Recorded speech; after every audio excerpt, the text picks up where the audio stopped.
couple of days ago, a series of events took place that really, I think, set the country back on its heels, and things are still spiraling out of control as we speak.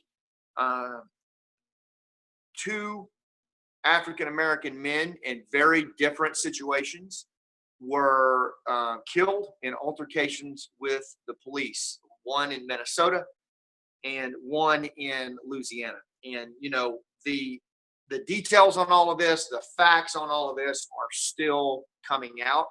I don't think, as we've learned in many of these situations, that we even begin to know the details yet. And you know what? I think probably like many of you on this call, I believe in the Constitution, which says innocent until proven guilty.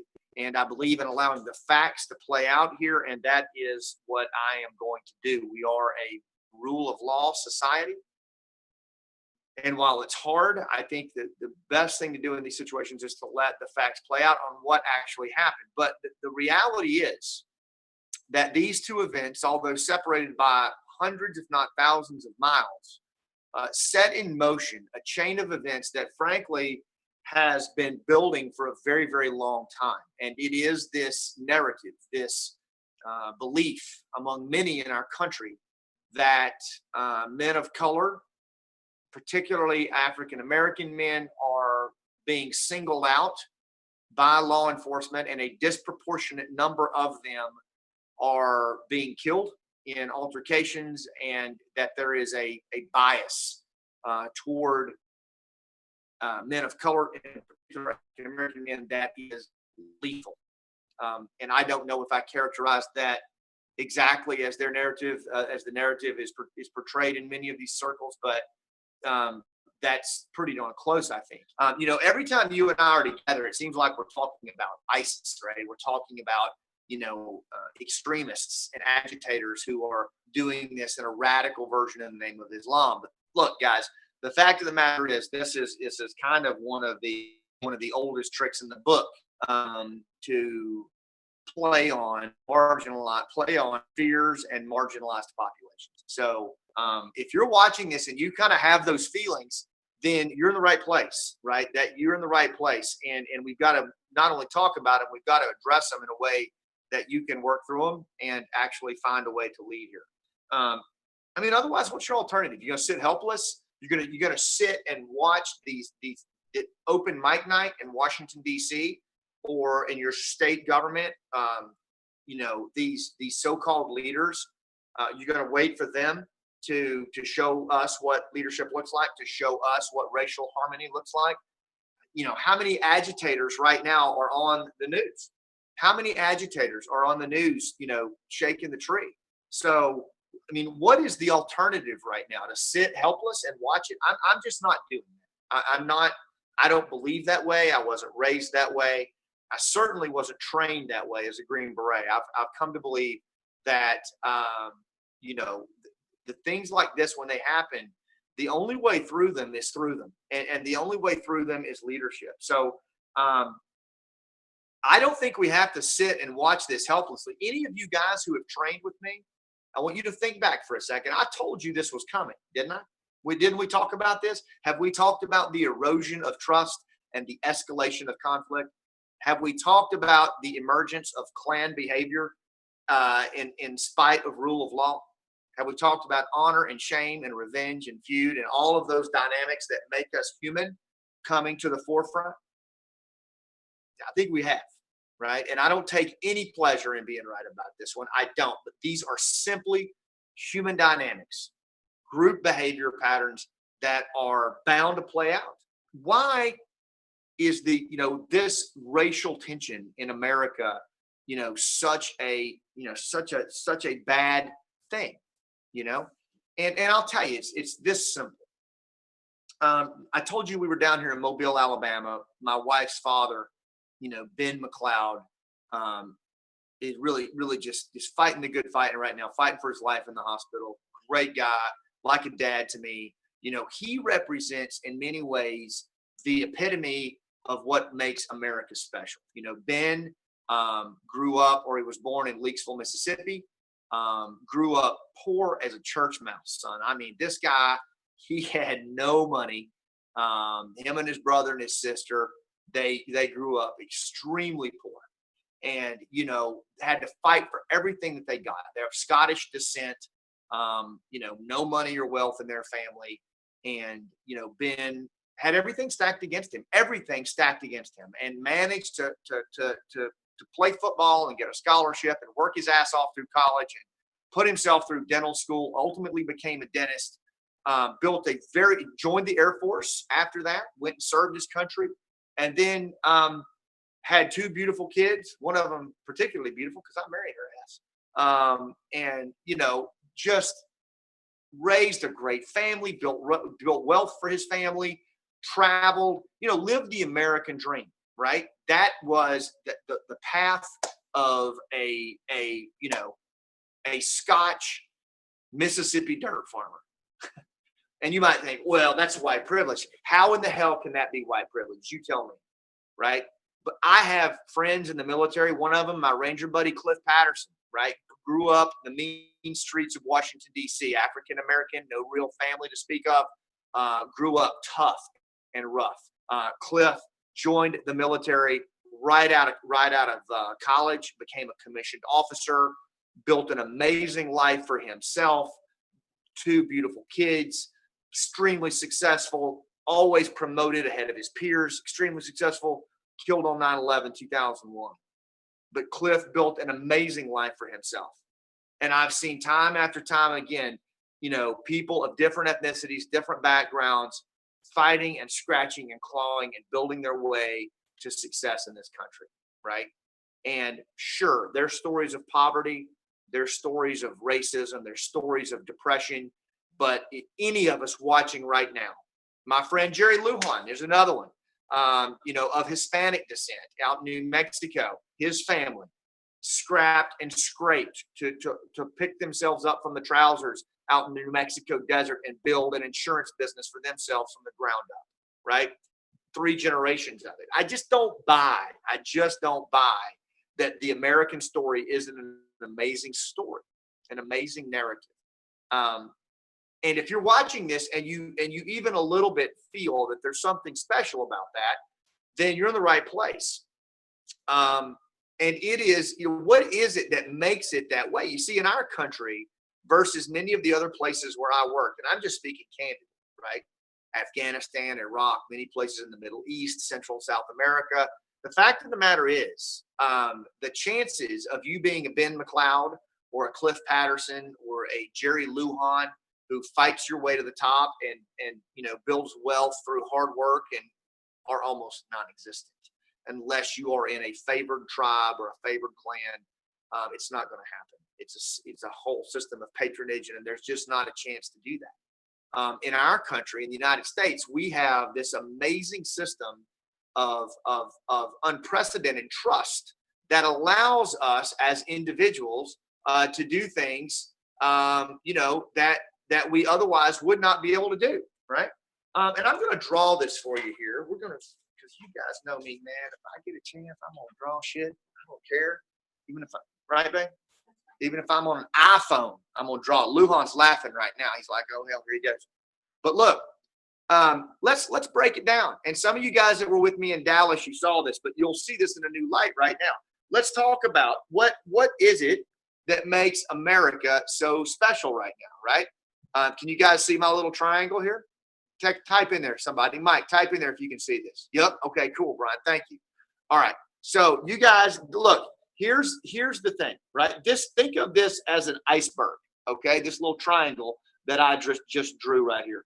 And at the top of this iceberg, we'll just say Mobile, Alabama, where we're at, right? And this is where, my father-in-law, Ben McLeod, is. And then down here below the iceberg, right, we'll just say, this is, tribal society, right? This is all of the places where, most of the places where I worked as a Green Beret around the world. Now, to really understand what it is up here that is eroding at home, that is in such danger of being lost, right? You've got to know where we come from. You've got to know what we were and what we built on the shoulders of before you can even have a sense of what's being lost, right? This is what I owe all of you guys to understand. So let's just think, where I am. I've got an op-ed that's going to be coming out soon called America's Becoming Afghanistan. The reason I say that is because let's say that what's below the waterline here, let's just say that's tribal Afghanistan where I worked, okay? Now, this little star right here that I just drew, that represents resource scarcity, right? Because the governments are so weak in most of the countries around the world, there's not much democracy. It's mostly autocratic kind of governments.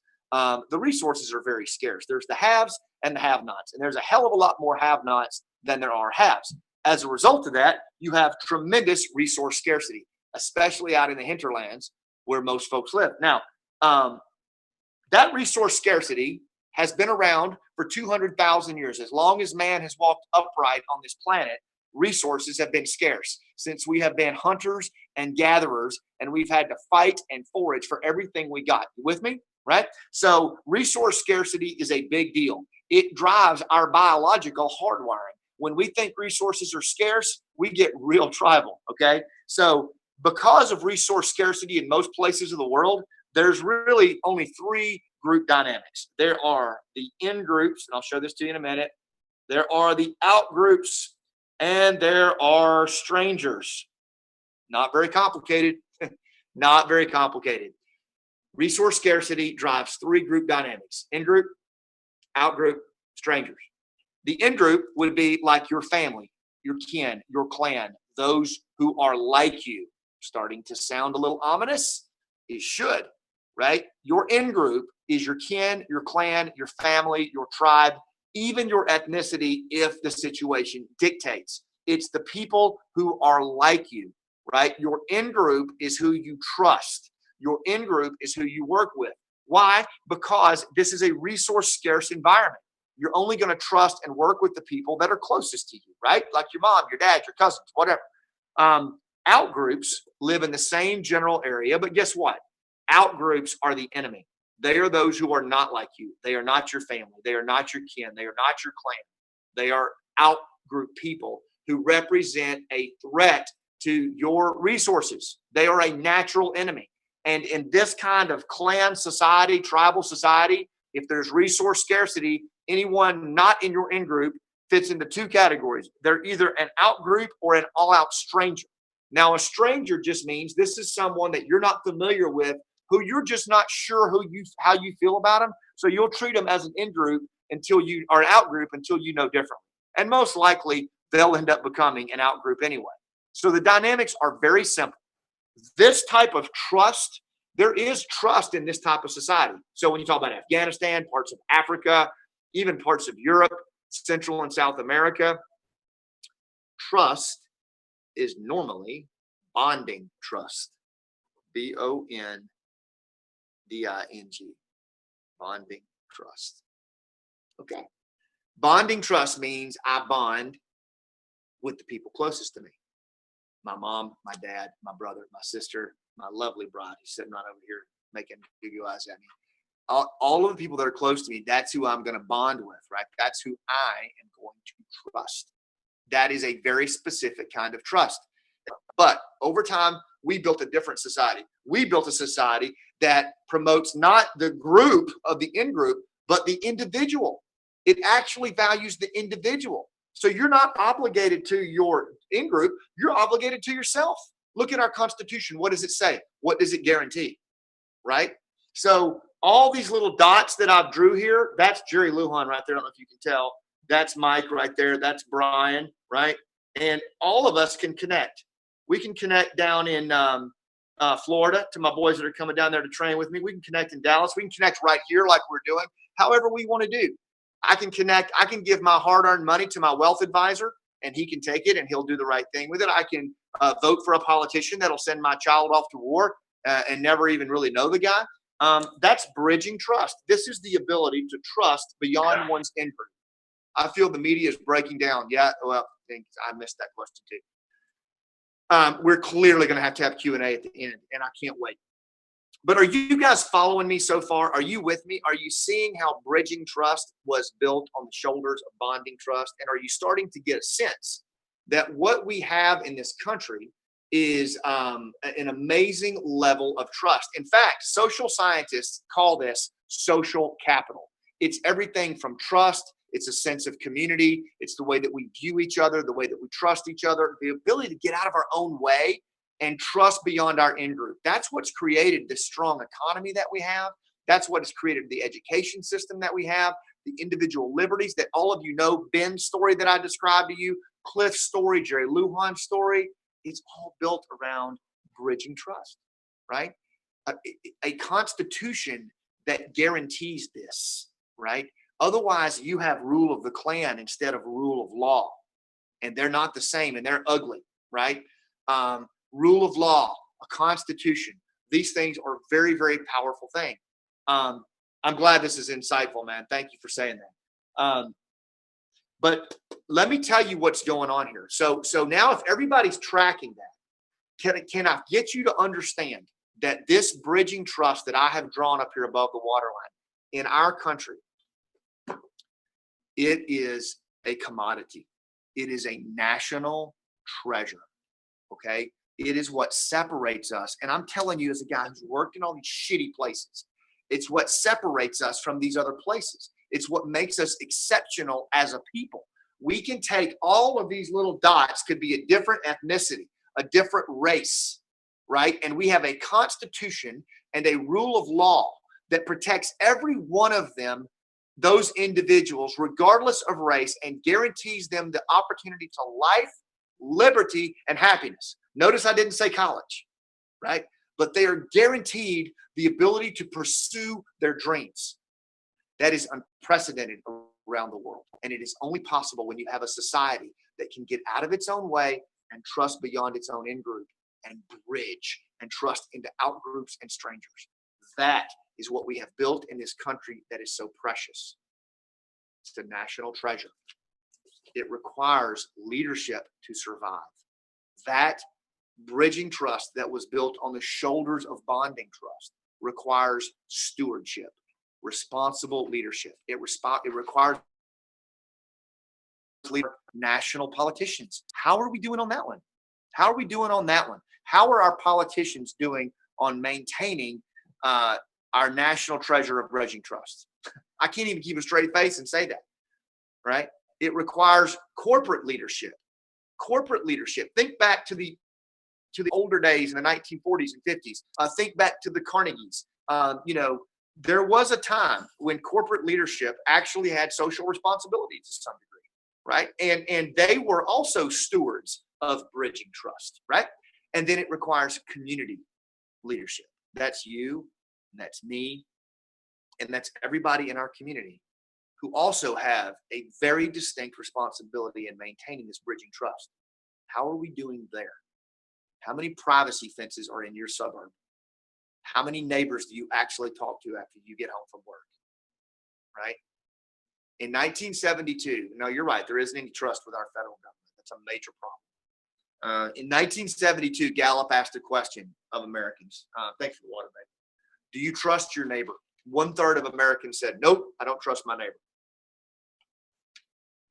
Just last year, they asked same question in November 2015. Do you trust your neighbor? 2/3 of Americans are now saying they don't trust their neighbor. 2/3. How's that possible? That's as higher than most of the places in Afghanistan where we were doing bottom-up village stability operations. Those conflict-riddled, trust-depleted, dusty villages in Afghanistan, about 2/3 of the people don't trust their neighbor. So that we're right in there. America is becoming Afghanistan.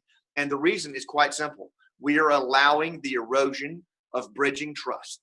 Now, I know that's hard to hear, but think about it for a second. Just think about it. Turn on your television and watch what's going on. Look outside, walk downtown and see how people are treating each other. How are we doing? Where do we stand on high trust or low trust? High conflict or low conflict? It's happening, and it's happening all around us. And without leadership, without stewardship, to induce bridging trust, we have to model it as leaders. I think that's well said. That's actually where I'm going, and thank you for that segue, because that's the truth. I mean, the answer to this erosion of trust is leadership, right? What's going on around us right now, guys, that you see with with the protest by Black Lives Matter, and I was really hoping some of them would be on here, and I think there has to be conversations around this, but the protests, the battle lines that are being drawn between blacks and whites, blacks and the police, I think it's extremely dangerous. It's extremely dangerous, and it is indicative of what happens when bridging trust erodes. Because let me show you what happens when bridging trust erodes. This is bridging trust up here, these little dots that are connected, right? When that starts to erode because of an absence of leadership, and we know through polling that since 1972 this has started, and now it's up to 2/3 of Americans who don't trust each other. That trust erodes. Nature hates a vacuum. It's not like we just slip into anarchy. There will be trust, right? There will be trust, but it won't be bridging trust. What kind of trust do you think it'll be, boys and girls? Somebody talk to me. What kind of trust is going to replace bridging trust? I'll give you a hint. That's right. Bonding trust, where we all come from, because it's what we naturally default to. When times get shitty, when times get scary, when we worry about our survival, we default back to who we trust. We go back to who we bond with. When Saddam Hussein lost control of the country, he went to Tikrit and hid in a hole with his family. When Eric Rudolph bombed Atlanta and he had to go on the run, he went back to his family in North Georgia, right? It's just what happens. When things go to hell in a handbasket, we circle wagons with those closest to us who we most identify with. And, it's just so this is definitely happening, and it's happening all around us. We are reverting back to bonding trust. So let me ask you, now that you know this, now that you know that we are slipping back toward bonding trust, toward in-group and out-group behavior, low trust, high conflict, does it make sense what you're seeing around you now? Does it make sense what you're seeing on the television? I think it does, right? It's very hard to unsee this, isn't it? It's a natural evolution of group dynamics. Now, here's the nefarious part. Here's where we've got to draw a line and say, you know what? Enough of this bullshit. This is not going to happen. Here's where we've got to step in as leaders. There are agitators who understand this dynamic as well or better than me, and they are pulling the threads on this, right? They are actually pulling the threads on a reversion from bridging trust to bonding trust. Who do you think those groups of people are that stand to benefit from this? Politicians, to be sure, right? Media, absolutely. Watch how the media handle this, right? Do you see any pragmatic or practical voices coming on the media right now talking about, community connections? Any at all, right? If you do, it's some special segment. You don't. You see what? You see virulent, visceral hate. You see spew, right? Because that gets ratings. And exactly, these so-called experts, Brian, the media, they stand to benefit from a division along racial lines. They stand to benefit by a return to Klan behavior because it just looks good on television. And I hate to say that. Now, okay, but just set that one aside for a minute, because we're going to come back to that it does give them a story, but hey, check this out. I don't think it's the only story. I think we could give them other stories. I think we could give them other stories, but hold me to that, and I'll come back to it. And if I don't hit it, you let me know. But the media, I believe there are also politicians who benefit from this. Now, let me say this about politicians, and I'm talking mostly at a national level. And Republicans and Democrats are both guilty of this. I think that some politicians actually are fomenting instability along racial lines. I hate to say it, but I think it's happening. And I think that both sides are brokering in fear right now. And we will suffer for that as a society. Like, that never ends well. Race baiting politicians, absolutely. There are other politicians, though, who are not as savvy as we are, and they don't understand the group dynamics at play the way you and I understand them and the way we've discussed them here. They're actually being sucked into Klan behavior just like anyone else, right? They're actually victims of Klan behavior below the waterline. This stuff, they're just falling prey to it. Okay. So it's not necessarily by design always with politicians. And then lastly are agitators, right? Agitators, whether they are, and I'm just going to speak candidly, okay? By agitators, I'm defining an agitator as anyone who does not subscribe, in this case, to the narrative that constitutional law, rule of law, and practical, pragmatic conversation is the way forward to solve this problem. So there are agitators in white circles. There are agitators in black circles. I do believe that Black Lives Matter falls into the category of agitators. I believe there are agitators that are not even related to the black-white police issue that are coming in here and pulling the thread. Agitators are experts in understanding group dynamics, and they come in and they basically manipulate an apathetic population and self-serving politicians and a pandering media, and they pull all the strings and they get themselves on the platform. Okay. So agitators right now have the microphones. They have the microphones on CNN. They have the microphones on Fox News. They have the microphones at the local demonstrations. And I've just got through reading a paper from Black Lives Matter to Muslim, to Black Lives Matter Muslim members around the country. And the stuff that they were directing them to do is anti-American. I'm sorry. It is not in line with the Constitution. They are peaceful demonstrations, but they don't address a pragmatic response to solving this problem. But I will also tell you guys, I've even got former buddies in the military, white guys who are on Facebook spewing about, the way blacks are behaving and basically, being just as vitriolic, right? Just as unhelpful. I had a conversation down here in Mobile a while back with someone who was talking about when their children go out at night that they've had to have conversations how to act if it pulls them over, be provocative. And, I can't imagine having a conversation with my kid like that. I've never had to have a conversation with my kid like that, but I suspect American parents who do. And some whites might say, well, they shouldn't be causing trouble. I don't think that's true. You think that there is a genuine concern among African American parents that in some cases that there is a greater danger to their children if they're pulled over than white kids. But even if there isn't, can we not have that conversation? Can we not have that conversation under the context of the Constitution and practical, pragmatic community leaders who want to address that? Can we admit that there have been shoots with police and African Americans that were not the way they should have gone down, and some that were, But the bottom line is we've got to find a way to have this conversation and to address this with responsible, pragmatic leaders of our communities, and then amplify those guys onto the media and onto the national stage in such a way that we demand our leaders pay attention to it. Now, you're probably sitting here going, that is crazy. That would never work. Well, guess what? The book that I wrote, Game Changers, Going Local to Defeat Violent Extremists, that is exactly what we did in Afghanistan against the Taliban. It is exactly, I just got an amen from my wife over there.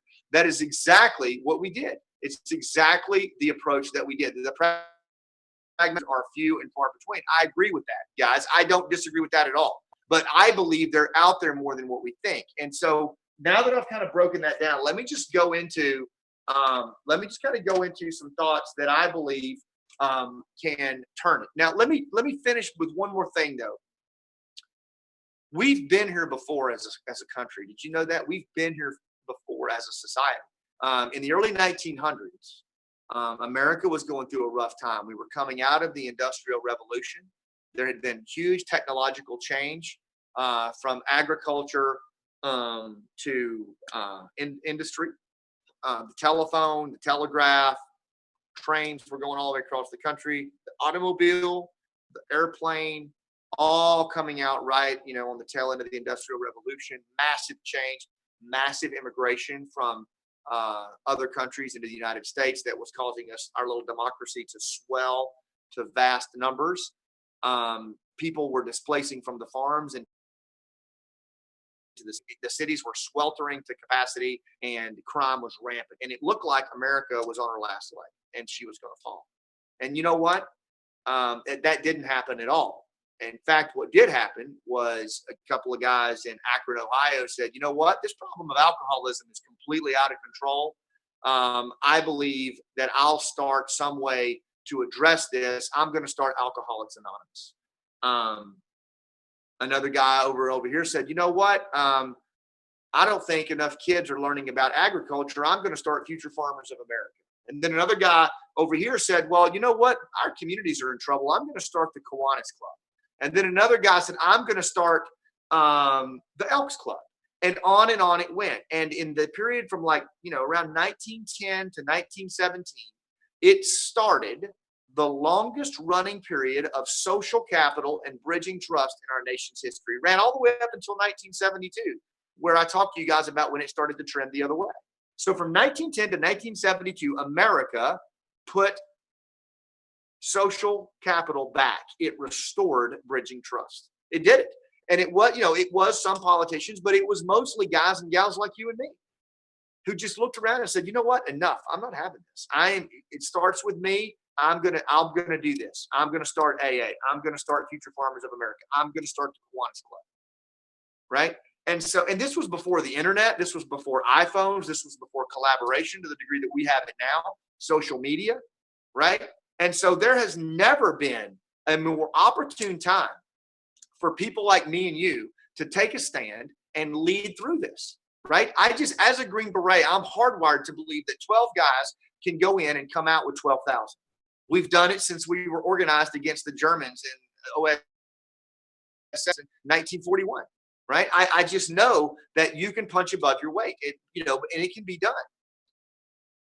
And I've left places of Afghanistan where 12-man teams have gone into villages that were completely different than them, religiously, tribally, ethnically. And within 2 to 3 weeks, they were on the rooftops fighting shoulder to shoulder. This isn't theory. It works. And I've seen it over and over again. Even in my own case, after I retired, I'll never forget the look on Monty's face when I told her I was going on media. She was like, you're out of your damn mind. I've spent my whole life. That's the one thing I would run from as a Green Beret was media, right? That's right. We do. We change the narrative through leadership, Brian. Exactly right. And that's where I was going with this. I went on the media for one simple reason. I was so tired of these pundits, these so-called experts telling my mom and my wife and my kids what was going on with ISIS and why they should be so terrified of it. And I got sick of it. And I said, you know what? That is not even close to being true. And I've been living in this problem my entire life. And my buddies that are still fighting, they don't have a voice right now. So you know what? I'll go be their voice. Screw it. And I did. And I sucked so bad. I was terrible. How terrible was I, babe, with my mullet? Yeah, I was bad.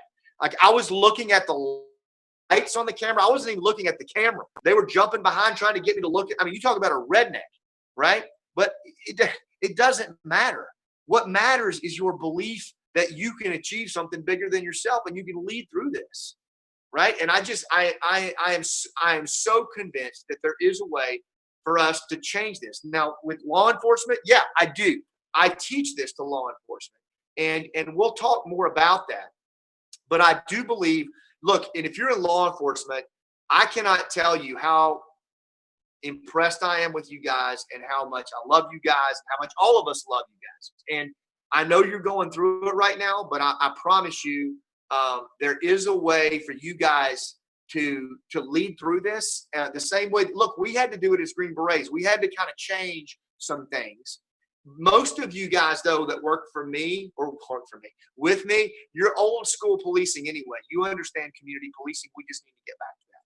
That's probably a different conversation, and maybe we can hit that in Q&A. But what I want to leave you with here is that we've been there before, and we can change this thing. So now I want to shift into what we can do to change it. It's still about 10 minutes until the hour. And I think we can get there right at the hour or a little bit after. But I just want to rattle off a few things to think about, right, on this. And I think if you, now that you've got the framework, I want you to consider these things that I talk about in the context of this framework that we've gone over about how trust is eroded, bridging trust versus bonding trust, how they're different, and what's at stake. Okay. We're going to talk about how do you restore trust in America? What can you do? First of all, I think you have to believe that you can punch above your weight. Boy, that sounds simple, doesn't it? My old man calls it leaving tracks, and I've always loved that analogy that he uses. But yeah, and Todd's right. We'll put these talking points on the manupreport.com. But the first one is you got to believe that you can actually punch above your weight. And that's not necessarily easy. I mean, a couple of you guys have already typed in there, what can I do? How can I do? I mean, this is a big deal. No one really knows what to do. Jerry Lujan and I've talked about this so many times. It's like, how do I know what? The first thing I believe is you got to believe that you can punch above your weight. You can achieve an outcome that's bigger than you are. Do you believe that? I'm asking you, do you believe it? I want you to ask yourself that tonight. This is not some sis boom ba, you can do it speech, right? I don't care about that. I'm asking you, do you believe that you can punch above your weight? I was conditioned to believe that from the time I was a child, and I've seen it so many times that I always believe that I can.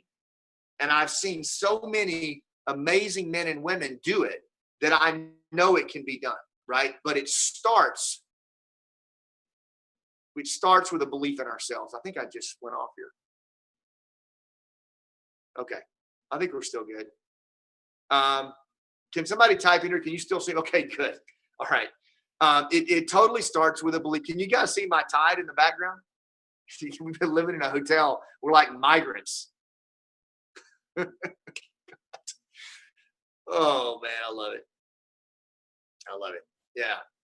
But it's a belief in yourself that I'm a NASCAR sponsor, exactly, only different. It is a belief in ourselves that we can achieve things that are bigger than we are. And the more we buy that, the more people will follow you, but it starts with that. So that's the first thing I would say is really look deeply at your ability to believe in something bigger than yourself. That's the first thing. And get clear on what the tracks are that you want to leave, right? What are the tracks that you want to leave? So for example, for me, I want to restore trust in America, right? And my branding people, they get so pissed off at me because they're like, dude, you can't brand. I'm like, I don't care about branding that. I want to give this world and my kids better than I found it. And if we don't restore trust in our country, we can't do that, right? So for me, those are the tracks I want to leave. I want people to say about me 15 years after I'm dead, Scotty was crazy as shit, but that guy really helped restore trust in this country. And he helped people see that there's a way to do that, and I believe that. Like, I believe that in my heart. And so when I work with people, they see that. So get clear. Not only do you have to believe you can punch above your weight on this thing as it pertains to racial conflict, but what is it you want to help achieve, right? Is it to help your community? Is it to help change the narrative? Whatever. Just start to think about that. And then the next thing is I want you to think about going local. The subtitle of my book is Going Local to Defeat Violent Extremists, right? And I really believe that. Everything I've seen in life that really makes a difference is always local stuff. We get enamored with the national stuff, but it's always the local stuff that matters. I told you my wife's dad, Ben, has been really sick, and a couple days ago we were in the hospital and the doctor came in and gave a prognosis to my wife, Monty, and Ben's wife, Betty, and Monty's brother, Dirk, and me, that, it doesn't look good. And, that was one of the hardest things that I've had to sit and listen to in a very, very long time since I've been over in combat. And it brought back so many, just all those emotions. But my wife and I went out in the hallway, and she is a strong, let me tell you, she has been through more stuff in her life, but she broke down, right? And I'm just I'm just sitting there holding her, trying to just, not be a dumbass and just help do something, right? And there's this lady behind me. She's a young lady, young African American lady, very young. And she's cleaning the other break room in the hospital, right? And she sees my wife crying, and my wife has her back to her. And she keeps looking over, and I'm hugging my wife here, and she keeps looking over, and you can tell that she's just visibly disturbed, and she's trying to do something. Sometimes, like, when you're on an airplane and you hear a baby crying and you want to help.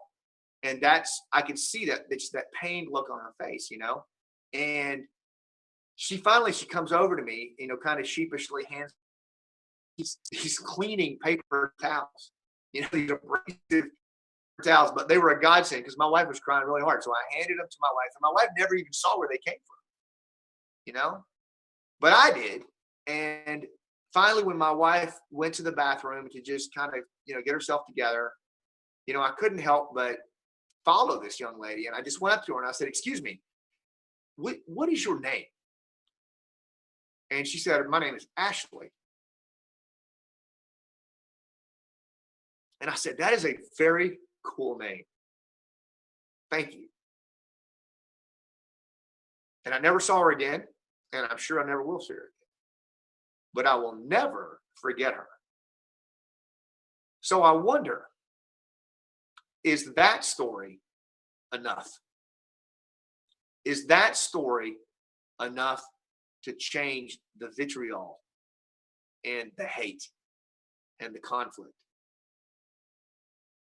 I think it is. I think every one of you right now are probably thinking about something similar that's happened to you, whether someone else was Ashley or whether you are Ashley. That is who our country is. And anyone that wants to convince me that that narrative is not out anymore is full shit. And I'm going to challenge them. I'm not taking that. And, it's who we are as a people.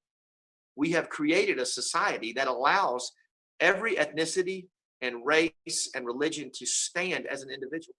And it's not perfect. It's extremely flawed many times, but it was paid for in blood. And every day I look around, I see bright, shining local examples of connection, And so I'm just asking you, at your level, in your community, where you live, can we not make those kinds of connections? Can we find people like Ashley who just say, I don't want that. I wanted to have, yeah, I do worry about my kids getting stopped by the police, maybe, but I don't want that, And I think we can find that. I really do. And I've spent my life doling out violence. I've spent my life around the caustic, corrosive elements of combat. And I'm telling you, that's not where the answer is. There's going to be times when we have to swing a big stick, but for the most part, it's about going local. So I tell you that story to just illustrate that the things that we can do locally are very, very powerful, right? It doesn't have to be these big magnetic that change the world in one event. You don't have to swing for the fence. So think about what you can do locally. Local events drive big outcomes. They always do. I want you to bridge out of your comfort zone. I want you to think about the model I drew with bridging trust, and I want you as a leader to focus on bridging out of your comfort zone, right? If you start to feel comfortable in all of this, you're not where you need to be. I want you bridging out of it. I want you making connections, and I'm going to do the same thing. That's my commitment to you. I've done it all week in Mobile. I've looked for opportunities to bridge, to connect. It doesn't have to be earth-shattering, right? But the more we get that muscle, man, that is a leadership muscle. Okay, it is such a leadership muscle and so powerful. So bridge out of your comfort zone, right? It is really, really powerful. A few ways that you can do that. So let me give you some specific things that I teach Green Berets and law enforcement, right? One is what Stuart Diamond, one of the best negotiators in the world, calls seeing the pictures in their head, right? I want to see the pictures in the other party's head. Can you do that? Can you connect enough to have empathy, to understand what the other party is thinking about? For example, can you see in your head some of the fears that parents might have in today's society of African American children being stopped by the police. Whether they're real or not, that's not the point. It's real to them. It's a perception that they have. Can you see it enough so that you can have a conversation around it? Because guess what? If you're a police officer, if you're a community organizer, or you're just, an American citizen who happens to be white, no one is going to have a conversation with you on this topic in any meaningful way if they think you don't get them. They just won't. Hell, I wouldn't. Right? So can you see their reality? That's exactly right. So that's what that's a great, and that just starts with good active listening, validating their identity, asking open-ended questions, and listening. 2 ears, 1 mouth, right? That's one of the things I teach Green Berets all the time. The best Green Berets, the best law enforcement officers, they know how to listen, right? It's a skill that we kind of forgot, right? But listening so that we can see the other person's pictures in their heads. Tell stories. I just told you Ashley's story. What if I hadn't told that story? Would it matter? I think it would. What if I tell that story in the next 2 weeks on Fox News? Right? And I just might. What if I tell that story on NPR? You see, this is what I've learned in special forces in working in these dusty villages, is if you can take a local action and then amplify it using the very media that is irresponsibly putting agitators up there, now we're on to something different. Now we know why the redneck's on television, right? And you can do the same thing. It doesn't have to be television. It could be a stage. It could be your community. It could be your school board. It doesn't matter, right? Take the mic. Don't accept that the agitators and the amateurs get the mic. We get the mic.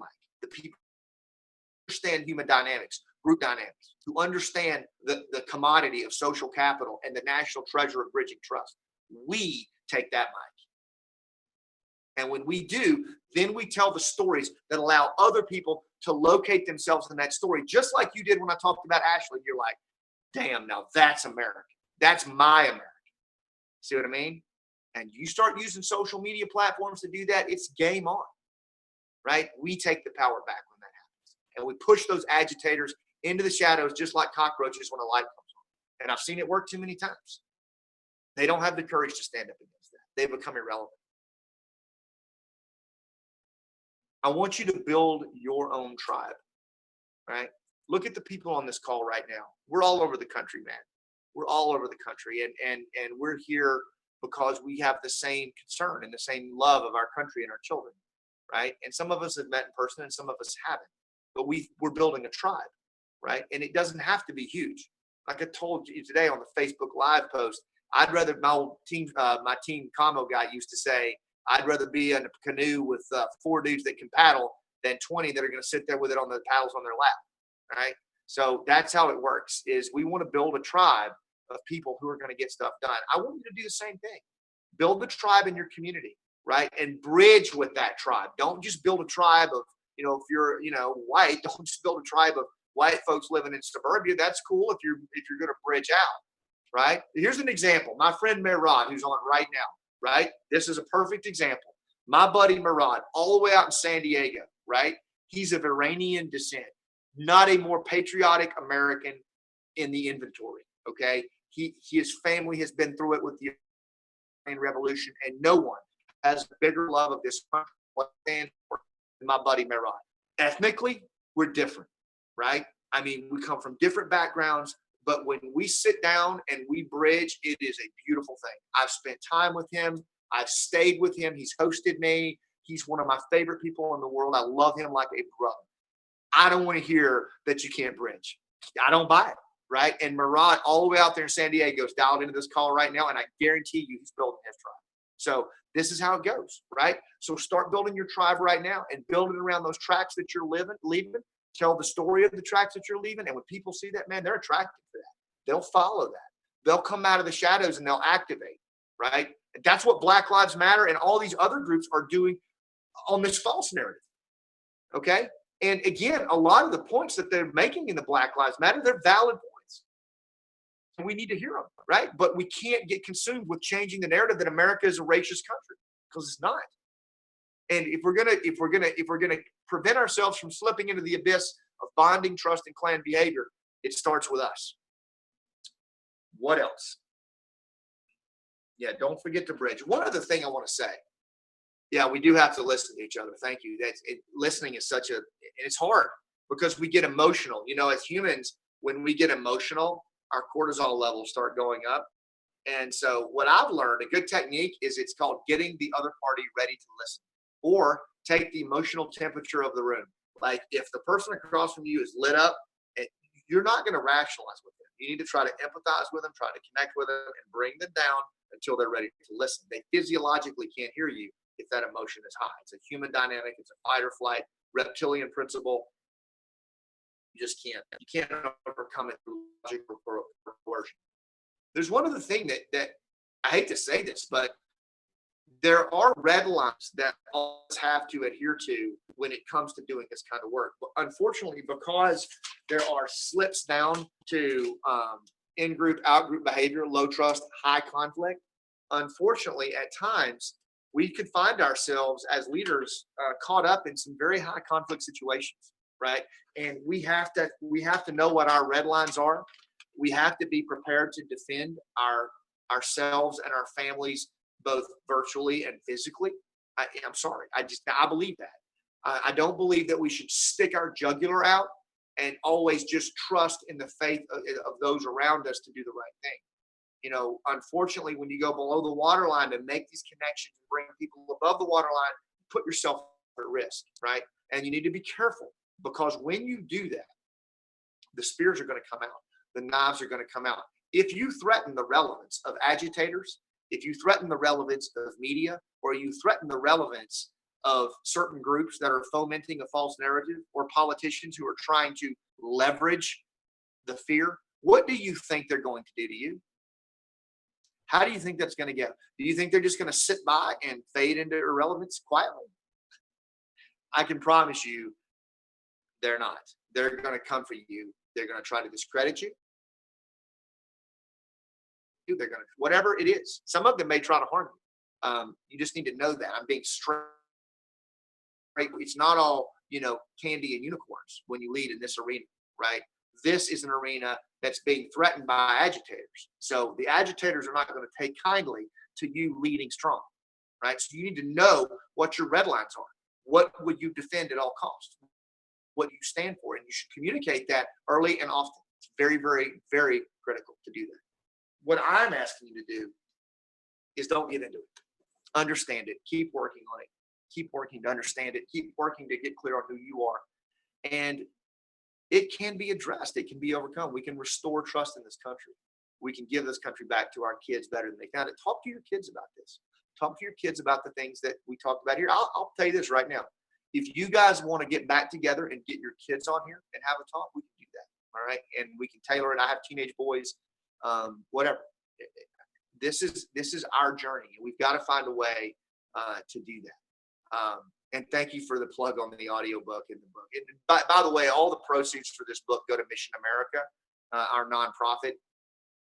So if this served you and you want to help out in some way and help our warriors and law enforcement that get this training for free, go there and donate. I mean, that's really appreciated. We could always use the help on that. Okay. Babe, how'd we do? Very good. All right. I got the thumbs up from my wife that I at least met expectations. This was a lot to pack in. I'm actually going to do a podcast on this week. I'm kind of changing the form. See, my teenage daughter has been showing her friends your post. Oh, cool, man. That's awesome. That's great. Thank you. So I'm going to do a podcast on it this week and probably go even a little deeper. We don't have the visual stuff, so it's kind of hard. But Todd's going to post this, and look, we'll just keep working it. But you guys are phenomenal. Your questions and your comments are phenomenal. So there it is. Don't give up. Don't let this stuff get inside your head, and don't think that this is a lost cause, because it's not. It starts with us. Leadership starts locally. I will tell you, when we started doing this in Afghanistan, it was much further along, and we made some great progress in a very short order. With guys like you and gals like you, I know we can bring it back. So this is where we're at. And I hope this evening served you. And I wish all of you the best of the week. I think it's going to get rougher before it gets better. Please share this with your tribe. We are going to post this thing, so share it. Let's circle back and do it again if we need to. But your family. I'll stay on for just a second if anyone has any questions. Otherwise, you guys have a great week. Hang in there. Take care of each other. Look after each other. And remember, bridge. I want you bridging beyond your comfort zone. Make connections beyond your in group. That's who we are. God bless you guys. I'll see you on the high ground.